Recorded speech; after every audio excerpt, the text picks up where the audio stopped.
with AI and everything, right, it looks like all this talk with existential threat, Russia's existential threat, America's existential threat, this might actually be the existential threat of humanity.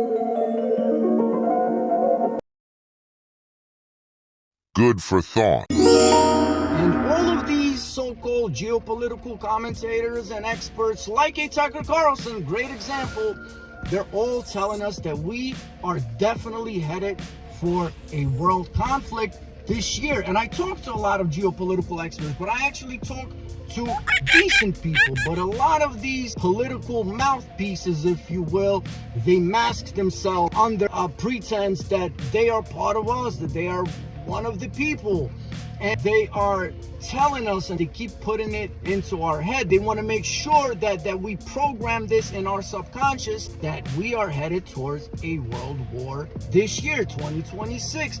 And I know a lot of you are going to be like, well, Tucker is telling us the truth.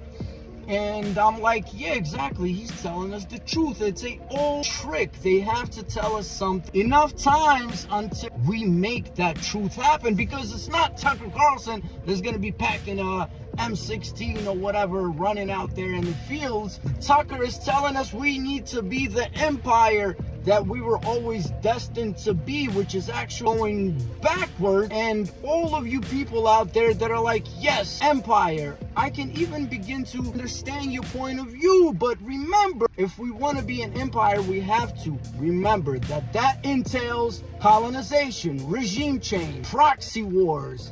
And guess what? Someone's going to have to fighting and dying in these things, right? It's not Pete Hegseth kids that are going to be dying. It's not Marco Rubio's kids or Tucker Carlson's, and thank God for that.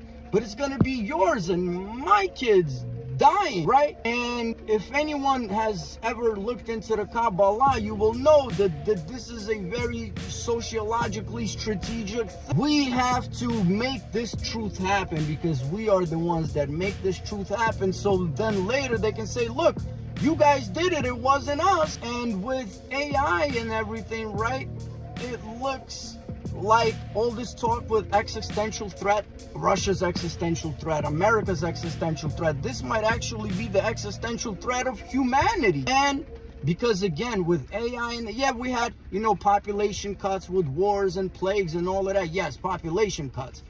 But with AI, you know, taking a lot of the work, labor and stuff, right, they can actually do a drastic population cut. And you always ask, well, who are they? And mouthpieces like an Alex Jones, like a Tucker Carlson, you know, tell us about Illuminati or secret societies, or David Icke, you know, will tell us about reptilian race, man. A lot of these people become controlled opposition without even realizing they're controlled opposition. But who do I say they when I speak about they? It's not Illuminati, it's not, you know, reptilians or whatever, man, or gray aliens or whatever, man. It's simple. They are the families, the clans, you know, the oil families, the banking families, man. And if you don't think that we live under one rule globally, you just have to know history, man, which history also in itself is under a lot of question. But if you look at our history, right, the transatlantic slave trade happened at the same time there were quote-unquote serfdom in the Russian Empire. It wasn't serfdom, it was slavery, man, on both continents. Slavery, man.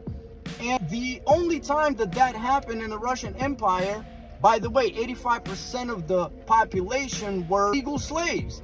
And the only time that happened was when the Romanovs, which was a Western European family, came over to the Slavic lands and started this. The same thing they started, you know, all around the world. Same people, man. Because Slavs, just like any other indigenous people, we don't want to go, you know, colonize and empire this and empire that. We want to do what we do in our land and, you know, look forward 7 generations ahead, man, and just do our thing, just like all the indigenous people of the world. But no, you know, World War I, 2 cousins, man, Tsar Nikolai II and King George VI, man, they're cousins. They actually look exactly alike, and they they made it seem like they were fighting against each other. Industrial revolution happened globally.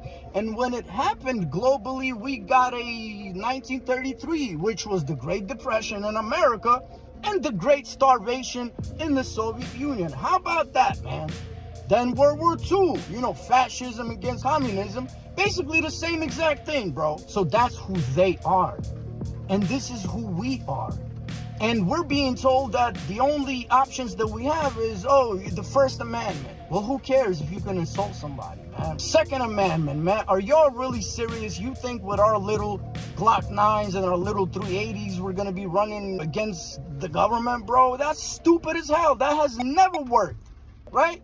You don't even know the type of weaponry they have now, man. They spend trillions on it while you still think you can withstand anything with your fake-ass AK-47, man, that you bought from China, bro, right? So then they tell us, no, revolt. That's the choice that we have. We can always revolt. We can protest. The dumbest thing ever. It never worked, man. We feed the system. So the only thing we can do is unplug from the system. We always have that choice. We are the power, but we have given that power away. And let me tell any of you out there that are like, empire, yes, kill, take over, colonize.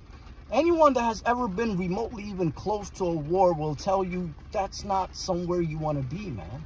It's terrible. So to all you Muslim brothers and sisters out there, salam alaikum. To all you Jewish brothers and sisters, to my Ukrainian brothers, bratishki, to all my Russian brothers and sisters, to all of you friends out there, Marseille, we are the power, man. We are the system. We can plug it in or unplug it anytime we want, baby. Think, please. To the rest of y'all, Happy New Year, man, for real.